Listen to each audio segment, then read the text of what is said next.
All of his co-workers were gone. What could it mean? Stanley decided to go to the meeting room. Perhaps he had simply missed a memo.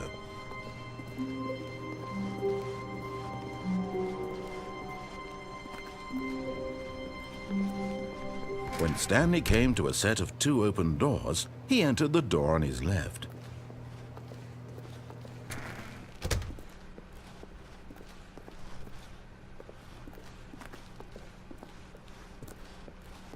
Yet there was not a single person here either. Feeling a wave of disbelief, Stanley decided to go up to his boss's office, hoping he might find an answer there.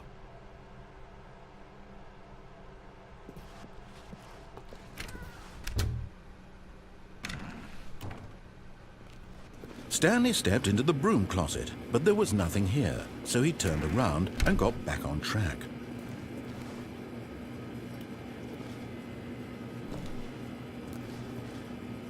There was nothing here. No choice to make, no path to follow, just an empty broom closet. No reason to still be here.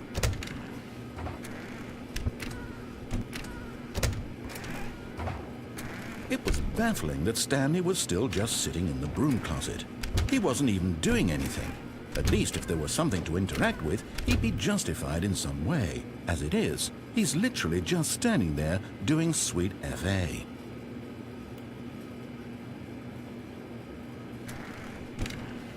Are you really still in the broom closet?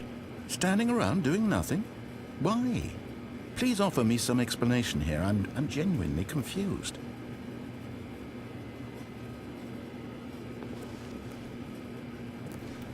You do realize there's no choice or anything in here, right? If I'd said Stanley walked past the broom closet, at least you would have had a reason for exploring it to find out. But it didn't even occur to me because literally this closet is of absolutely no significance to the story whatsoever. I never would have thought to mention it.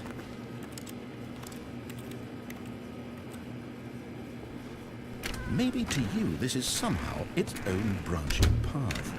Maybe when you go talk about this with your friend, you'll say, "Oh, did you get the broom closet ending? The broom closet ending was my favorite." I hope your friends find this concerning.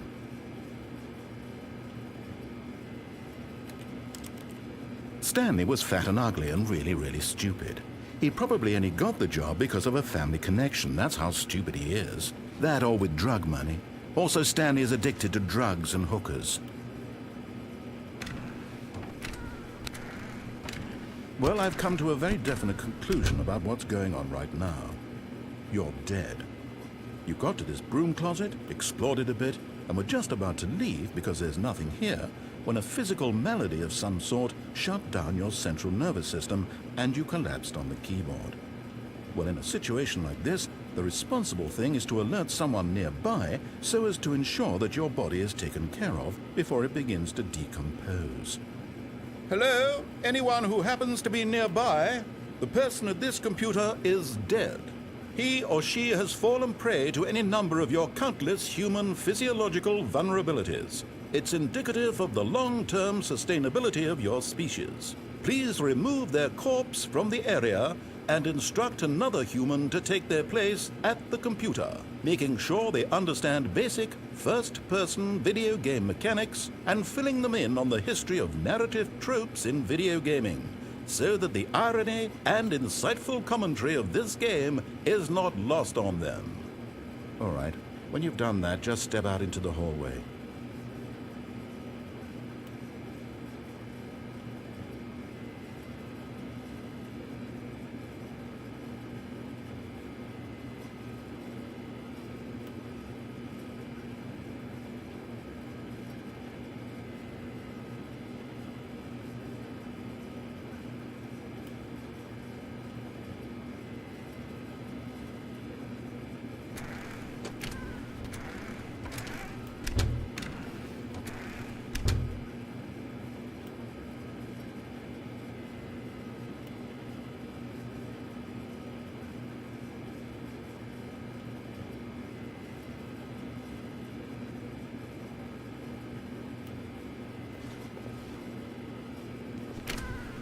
Ah, second player. It's good to have you on board. I guarantee you can't do any worse than the person who came before you. Coming to a staircase, Stanley walked upstairs to his boss's office.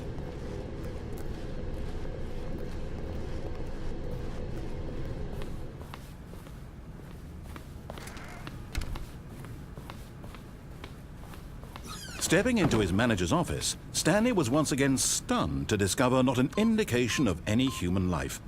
Shocked, unraveled, Stanley wondered in disbelief who orchestrated this. What dark secret was being held from him? What he could not have known was that the keypad behind the boss's desk guarded the terrible truth that his boss had been keeping from him. And so the boss had assigned it an extra secret PIN number, 2845. But of course, Stanley couldn't, yet incredibly, by simply pushing random buttons on the keypad, Stanley happened to input the correct code by sheer luck. Amazing. He stepped into the newly opened passageway.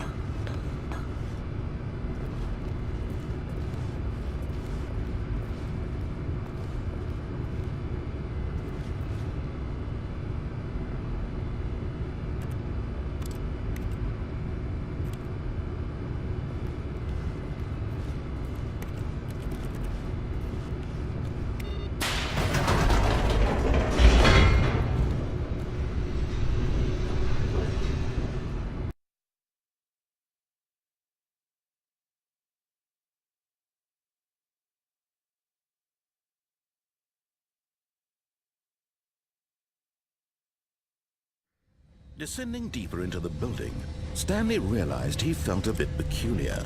It was a stirring of emotion in his chest, as though he felt more free to think for himself, to question the nature of his job. Why did he feel this now, when for years it had never occurred to him? This question would not go unanswered for long. Stanley walked straight ahead through the large door that read Mind Control Facility.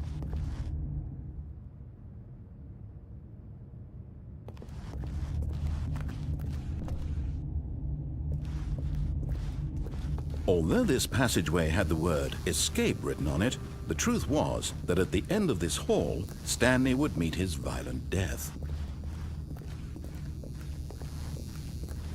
The door behind him was not shut.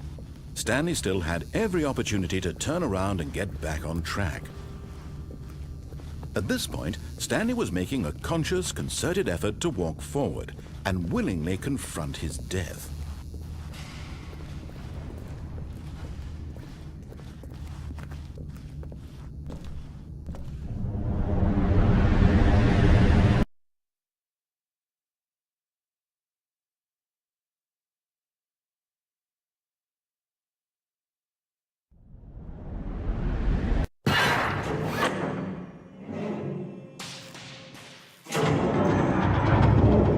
As the machine whirred into motion and Stanley was inched closer and closer to his demise, he reflected that his life had been of no consequence whatsoever. Stanley can't see the bigger picture. He doesn't know the real story, trapped forever in his narrow vision of what this world is. Perhaps his death was of no great loss, like plucking the eyeballs from a blind man. So he resigned and willingly accepted this violent end to his brief and shallow life. Farewell, Stanley.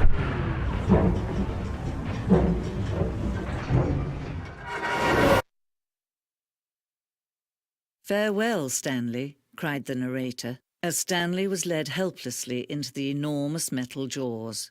In a single visceral instant, Stanley was obliterated as the machine crushed every bone in his body, killing him instantly.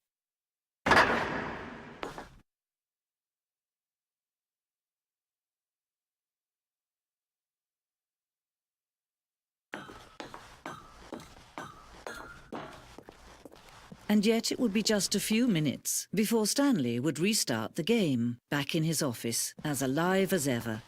What exactly did the narrator think he was going to accomplish?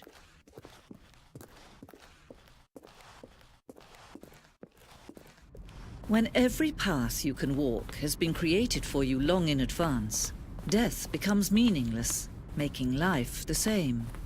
Do you see now? Do you see that Stanley was already dead from the moment he hit start?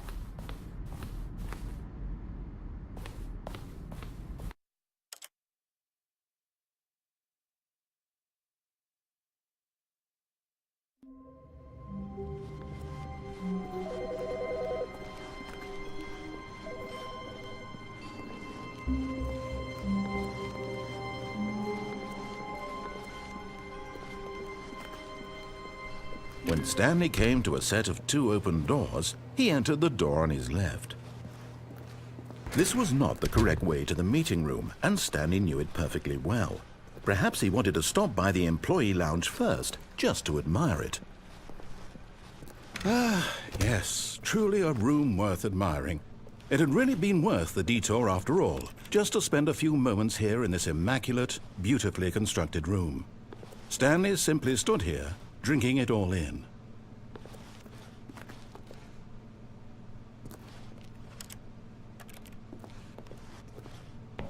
Yes, really, really worth it being here in the room. A room so utterly captivating that even though all your co-workers have mysteriously vanished, here you sit looking at these chairs and some paintings. Really worth it.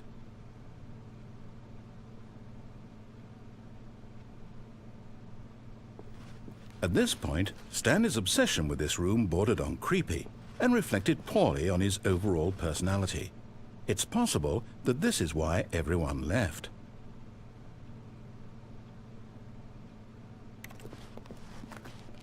But at last, he'd had enough of the amazing room and took the first open door on his left to get back to business.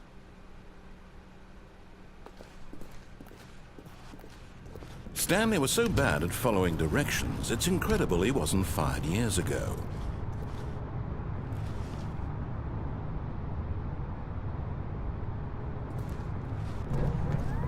Look, Stanley, I think perhaps we've gotten off on the wrong foot here. I'm not your enemy, really, I'm not. I realize that investing your trust in someone else can be difficult, but the fact is that the story has been about nothing but you all the... What? Really? I was in the middle of something. Do you have zero consideration for others? Are you that convinced that I want something bad to happen to you? Why, I don't know how to convince you of this, but I really do want to help you, to show you something beautiful. Look, let me prove it. Let me prove that I'm on your side. Give me a chance. Now listen carefully, this is important. Stanley walked through the red door. Aha! Perhaps you misunderstood. Stanley walked through the red door. I still don't think we're communicating properly. Stanley walked through the red door.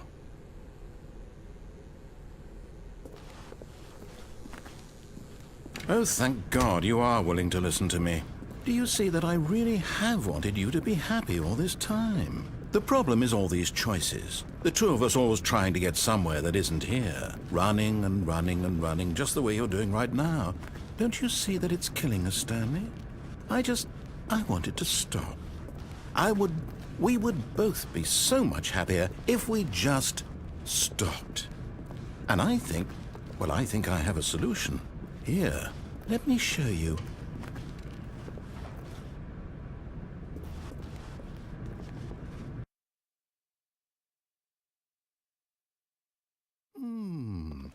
What do we want?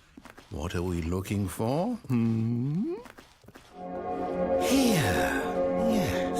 Oh, it's beautiful, isn't it? If we just stay right here, right in this moment with this place, Stanley, I think I feel happy.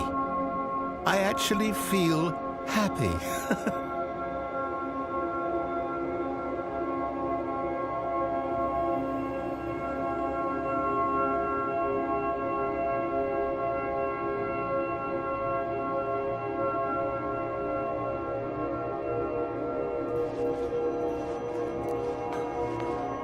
No, wait. Where are you going? Oh, no. Stay away from those stairs. If you hurt yourself, if you die, the game will reset. We'll lose all of this. Please, no, Stanley, let me stay here. Don't take this from me.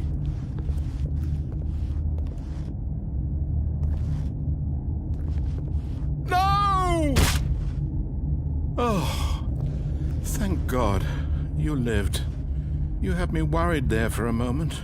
Now, can we please get back to the other room?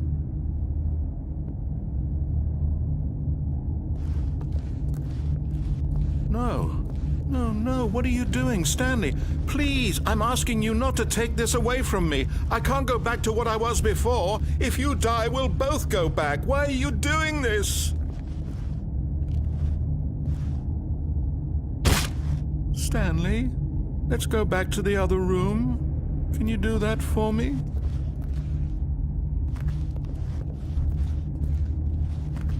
My God, is this really how much you dislike my game?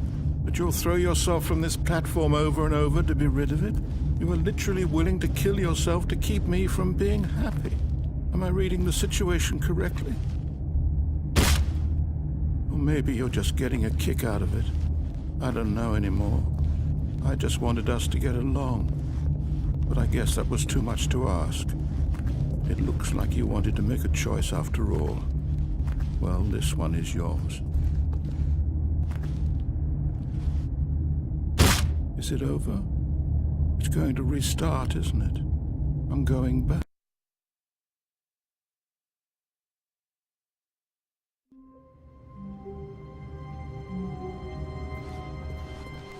All of his co-workers were gone. What could it mean? Stanley decided to go to the meeting room. Perhaps he had simply missed a memo.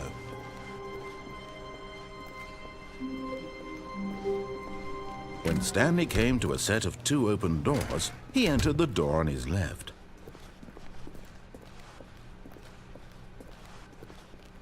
Yet there was not a single person here either.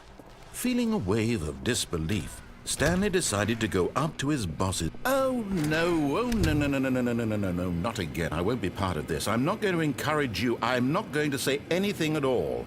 I'm just going to be patient and wait for you to finish whatever it is you enjoy doing so much in this room. Please take your time.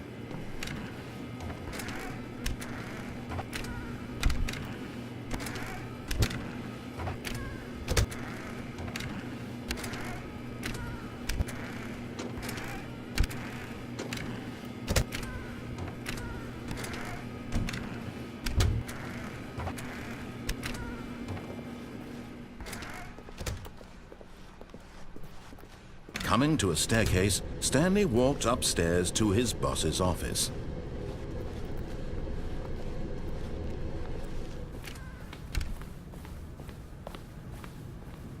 Stepping into his manager's office, Stanley was once again stunned to discover not an indication of any human life.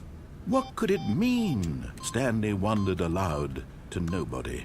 Stanley was in such a rush to get through the story as quickly as possible, he didn't even have a single minute to just let the narrator talk.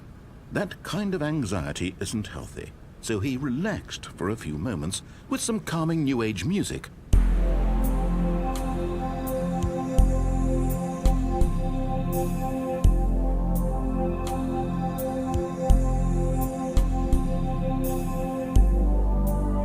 Feeling soothed and rejuvenated, Stanley calmly walked forward into the opened passageway.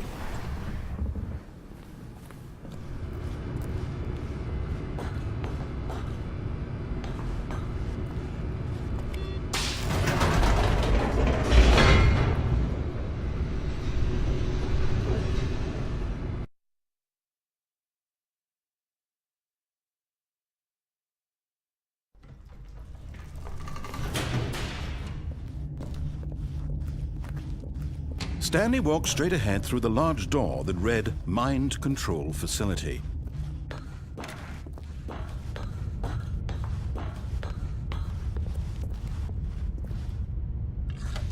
The lights rose on an enormous room packed with television screens. What horrible secret did this place hold? Stanley thought to himself. Did he have the strength to find out?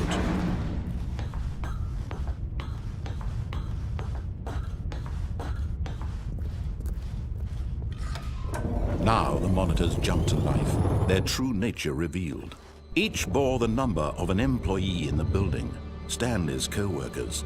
The lives of so many individuals reduced to images on a screen, and Stanley, one of them, eternally monitored in this place where freedom meant nothing.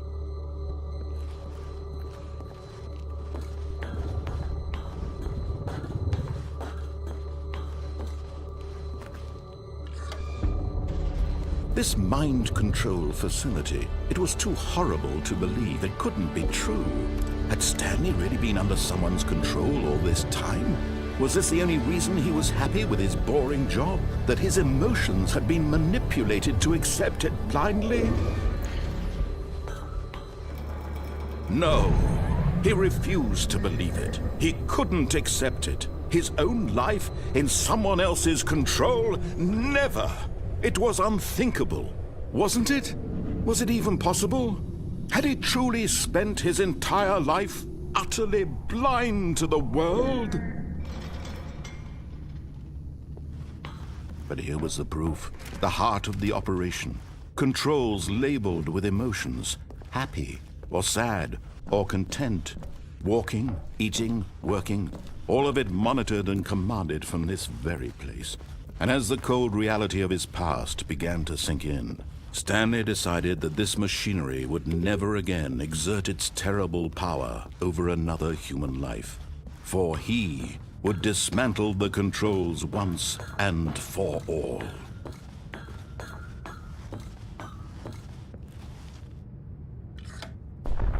Oh, Stanley, you didn't just activate the controls, did you? After they kept you enslaved all these years, you go and you try to take control of the machine for yourself. Is that what you wanted? Control? Oh, Stanley, I applaud your effort, I really do. But you need to understand, there's only so much that machine can do. You were supposed to let it go, turn the controls off, and leave. If you want to throw my story off track, you're going to have to do much better than that. I'm afraid you don't have nearly the power you think you do. For example, and I believe you'll find this pertinent, Stanley suddenly realized he had just initiated the network's emergency detonation system. In the event that this machine is activated without proper DNA identification, nuclear detonators are set to explode, eliminating the entire complex. How long until detonation then? Let's say 2 minutes. Now this is making things a little more fun, isn't it, Stanley? It's your time to shine. You are the star. It's your story now. Shape it to your heart's desires. Oh, this is much better than what I had in mind. What a shame we have so little time left to enjoy it. Mere moments until the bomb goes off. But what precious moments each one of them is. More time to talk about you, about me, where we're going. What all this means. I barely know where to start. What's that?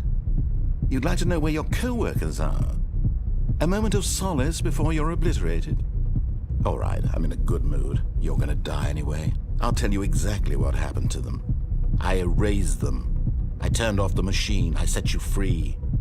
Of course, that was merely in this instance of the story. Sometimes when I tell it, I simply let you sit there in your office forever, pushing buttons endlessly and then dying alone. Other times, I let the office sink into the ground, swallowing everyone inside, or I let it burn to a crisp. I have to say this, though, this version of events has been rather amusing. Watching you try to make sense of everything and take back the control wrested away from you, it's quite rich. I almost hate to see it go. But I'm sure whatever I come up with on the next go-around will be even better. My goodness, only 34 seconds left. But I'm enjoying this so much. You know what? To hell with it. I'm going to put some extra time on the clock, why not? These are precious additional seconds, Stanley. Time doesn't grow on trees. Oh dear me, what's the matter, Stanley? Is it that you have no idea where you're going or what you're supposed to be doing right now? Or did you just assume when you saw that timer that something in this room was capable of turning it off? I mean, look at you. running from button to button, screen to screen, clicking on every little thing in this room. These numbered buttons, no, these colored ones, or maybe this big red button, or this door. Everything, anything, something here will save me. Why would you think that, Stanley?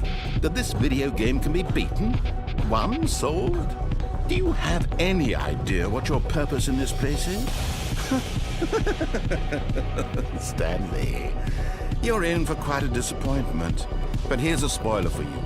That timer isn't a catalyst to keep the action moving along. It's just seconds ticking away to your death. You're only still playing instead of watching a cutscene because I want to watch you for every moment that you're powerless, to see you made humble. This is not a challenge, it's a tragedy. You wanted to control this world, that's fine. But I'm going to destroy it first, so you can't. Take a look at the clock, Stanley. That's 30 seconds you have left to struggle. 30 seconds until a big boom and then nothing. No ending here, just you being blown to pieces. Will you cling desperately to your frail life, or will you let it go peacefully? Another choice. Make it count, or don't. It's all the same to me, all a part of the joke. And believe me, I will be laughing at every second of your inevitable life from the moment we fade in until the moment I say, happily ever up